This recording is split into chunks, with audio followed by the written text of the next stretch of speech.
Welcome my dear student. Last class में हमने different part of brain और उसका फंक्शन देख लिया था। हमने रिसेप्टर पढ़ लिया था, स्ट्रक्चर ऑफ न्यूरॉन पढ़ लिया था और अब हम पढ़ेंगे रिफ्लेक्स एक्शन। रिफ्लेक्स एक्शन जो है इसका मतलब है sudden instantaneous action taken by the spinal cord in response to the stimuli. मतलब इंस्टेंटेनियस होना चाहिए, सडन होना चाहिए और in response to the stimuli. Stimuli क्या होता है? कोई भी चीज़ जिसके टूवर्ड्स आपकी बॉडी रिस्पॉन्ड करे। जैसे कि आपने किसी हॉट ऑब्जेक्ट को टच कर लिया और आपको हाथ अपना हटाना है तो वहाँ पे जो हीट है वो स्टिमुलस है।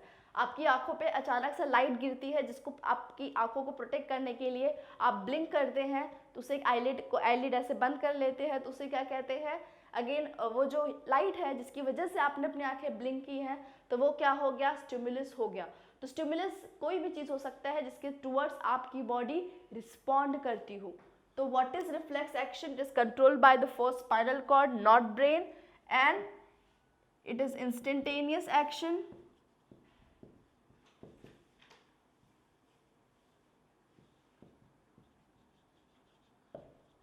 Taken, it is instantaneous or sudden action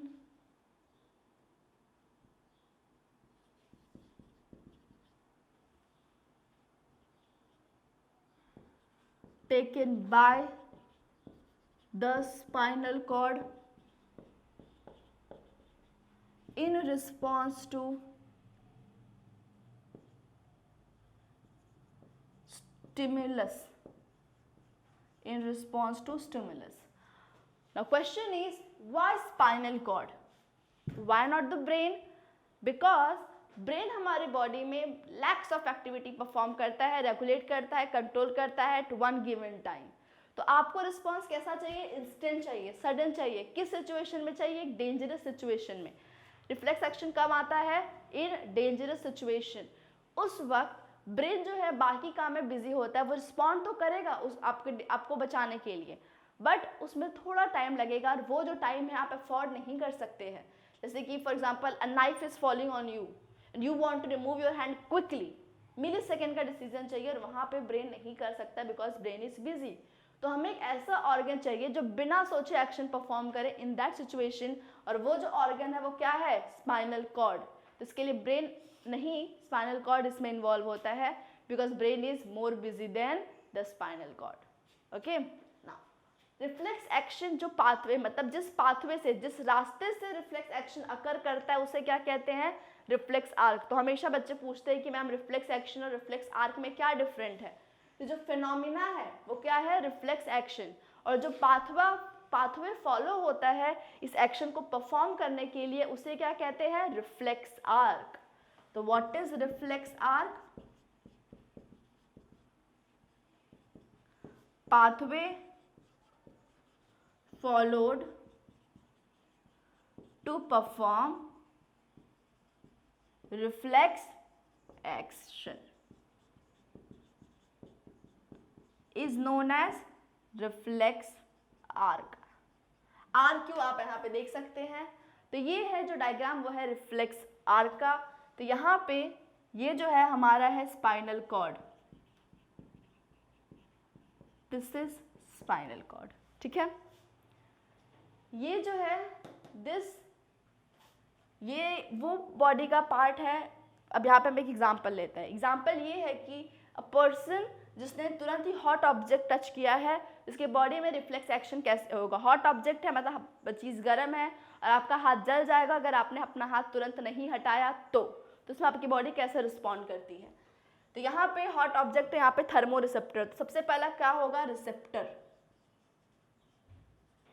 thermo receptor जो है वो नर्व फाइबर पे प्रेजेंट होगा, वो रिस्पॉन्स जो है हीट का, इसके पास थर्मो रिसेप्टर प्रेजेंट होगा।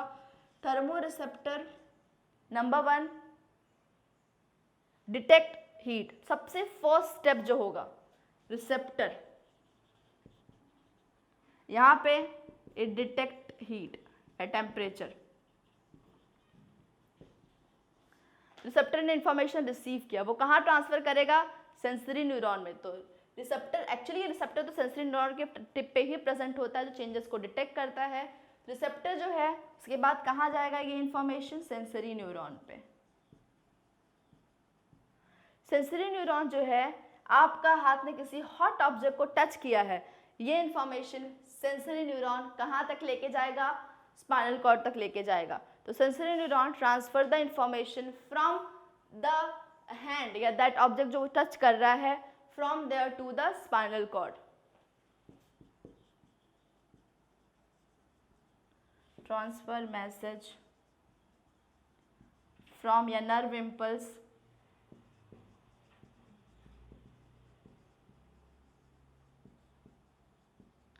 from receptor to spinal cord, और स्पाइनल कॉर्ड में भी कहाँ, टू रिले न्यूरॉन। हमने पहले ही पढ़ा है, ये जो है ये वाला पार्ट, दिस पार्ट, तो ये हो गया हमारा सेंसरी न्यूरॉन, और ये जो है ये क्या हो गया, रिले न्यूरॉन। रिले न्यूरॉन क्या है, it is a connecting point between the sensory and motor neuron. Relay करता है, कनेक्ट करता है। Transfer impulse from sensory neuron to motor neuron in spinal cord. ये हो कहाँ रहा है, स्पाइनल कॉर्ड में,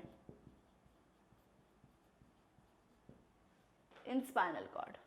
ठीक है, अब एक बार यहां से मैसेज इधर चला गया, उसके बाद मोटर न्यूरॉन जो है वो नर्व इम्पल्स कहाँ तक लेके जाएगा, इफेक्टर ऑर्गन तक।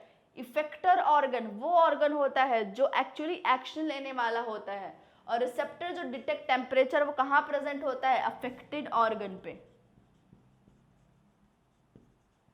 तो व्हाट इज सेंसरी न्यूरॉन, यहाँ पे सेंसरी न्यूरॉन का एक और डेफिनेशन बनता है कि a neuron which carry impulse from the affected organ to the relay neuron in spinal cord.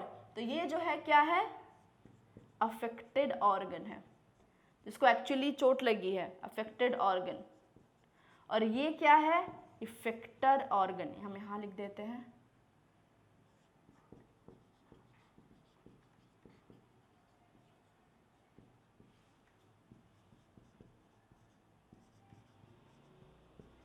ये क्या है, इफेक्टर ऑर्गन। ठीक है, तो what is effector organ, effector organ वो ऑर्गन है जो एक्शन लेने वाला है, और जो नर्व मोटर नर्व इम्पल्स यहाँ से अराइज होगा और इधर लेके जाएगा।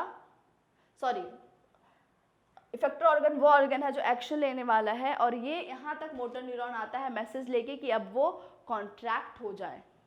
तो नेक्स्ट है मोटर न्यूरॉन। मोटर न्यूरॉन क्या है, it is that neuron which transfer nerve impulse from the relay neuron to the effector organ. The transfer impulse from relay neuron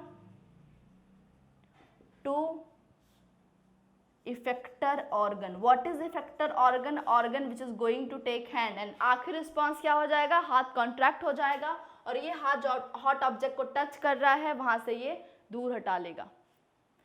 ऐसा नहीं है कि सिर्फ स्पाइनल कॉर्ड ही इसमें रिस्पॉन्सिबल होता है, ब्रेन को पता होता है। तो यहाँ पे एक आउटपुट जाता है ब्रेन तक, तो ये है हमारा ब्रेन, जहाँ तक क्या जाएगा, आउटपुट जाएगा, कि मतलब ये एक्शन हुआ है। It's not like brain is not aware about it, brain is taking the action but it is being informed, यहाँ ऐसा ऐसा एक्शन लिया जा रहा है, ताकि वो चेक कर पाए spinal cord if something wrong happens. So this is reflex action, sudden action जो इंस्टेंट लिया जाता है आपकी बॉडी को प्रोटेक्ट करने के लिए। स्पाइनल कॉर्ड रिस्पॉन्सिबल होता है। उसका पाथवे क्या है, सबसे पहले रिसेप्टर है जो डिटेक्ट करेगा, कहाँ प्रेजेंट होगा, अफेक्टेड ऑर्गन में। उसके बाद वहाँ से सेंसरी न्यूरॉन में जाएगा इन द स्पाइनल कॉर्ड, फिर relay neuron, then motor neuron. अब ये एक पाथवे, एक एग्जाम्पल है ये, ऐसा नहीं कि सिर्फ यही है, देयर आर। एक तो आपको ऐसा पूछ लिया कि right the pathway of reflex action when hand is touching hot object. तो दूसरा क्वेश्चन ये हो सकता है कि व्हाट हैपेंस व्हेन, या right the response when light falls on the आई।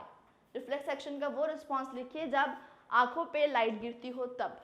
तो उसका पाथवे कैसा हो जाएगा, पाथवे सेम रहेगा, सिर्फ effector organ and affected organ बदल जाएगा। बाकी ये पाथवे में कोई गड़बड़ी नहीं होगी, रिसेप्टर रहेगा वहाँ पे। तो आंखों पे जो लाइट डिटेक्ट करे गिरेगी तो लाइट कौन रिसेप्टर डिटेक्ट करता है? Photo receptor. हमने ऑलरेडी पढ़ा है टाइप ऑफ रिसेप्टर में, राइट। सबसे पहले इन्फॉर्मेशन फोटो रिसेप्टर रिसीव करेगा, डन। उसके बाद वहाँ पे वो सेंसरी न्यूरॉन लेके जाएगा, सेंसरी न्यूरॉन के बाद कहाँ जाएगा? रिले, रिले से मोटर, और मोटर से कहाँ आएगा? इफेक्टर ऑर्गन जो एक्शन लेने वाला है, और वो इफेक्टर ऑर्गन क्या हो जाएगा? हमारा आईलिड। तो सिर्फ इफेक्टर ऑर्गन, यहाँ पे हाथ के बदले आप क्या ड्रॉ करेंगे? आँख। जहाँ पे इफेक्टर ऑर्गन क्या हो जाएगा? आईलिड। बाकी पाथवे जो है, रिफ्लेक्स आर्क जो है वो बिल्कुल सेम ही रहेगा, सिर्फ रिसेप्टर बदलेगा और ऑर्गन, इफेक्टर ऑर्गन बदल जाएगा ना, अफेक्टेड ऑर्गन बदल जाएगा, ठीक है। तो यहाँ पे हमने क्या फिनिश कर लिया? Reflex action. अभी कौन सा पार्ट बचा है? अब बचा है हमारा पेरिफेरल नर्वस सिस्टम। ब्रेन में मैंने आपको बताया था कि जो न्यूरल सिस्टम है उसमें आता है ब्रेन, उसमें आता है स्पाइनल कॉर्ड। हमने स्पाइनल कॉर्ड का फंक्शन को भी देख लिया, हमने ब्रेन में जो है सेंट्रल नर्वस सिस्टम में सेरिब्रम का ये सारे पार्ट देख लिए, fore brain, mid brain, hind brain देख लिया। अब क्या बचा? सेंट्रल नर्वस सिस्टम के जितने भी पार्ट है वो हमारे खत्म हो गए हैं। अब बचा है पेरिफेरल नर्वस सिस्टम, बहुत छोटा सा है पेरिफेरल नर्वस सिस्टम।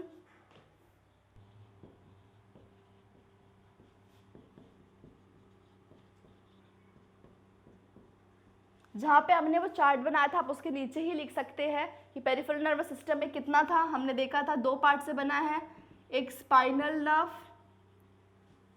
एक क्रेनियल नर्व, है ना। स्पाइनल नर्व कितने नंबर ऑफ स्पाइनल नर्व जो अराइज होता है स्पाइनल कॉर्ड से? 31 nerve arises from spinal cord and 12 cranial nerve arises from the peripheral. तो ये होगा spinal nerve and cranial nerve. कितने नंबर ऑफ स्पाइनल नर्व? 31। कितने नंबर ऑफ क्रेनियल नर्व? 12।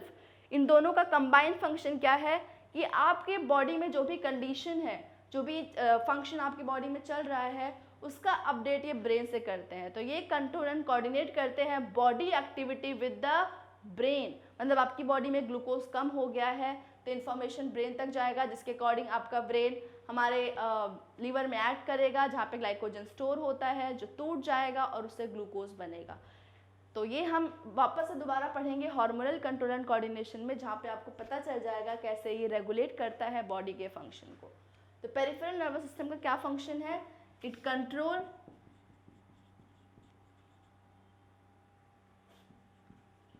या it help in control and coordinating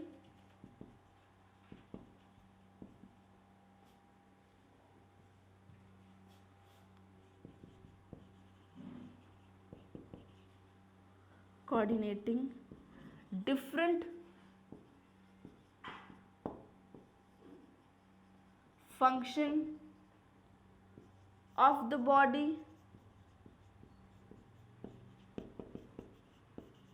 with brain, ठीक है। Like mediator का काम करता है दो लोगों के बीच में। तो ये हो गया पेरिफेरल नर्वस सिस्टम।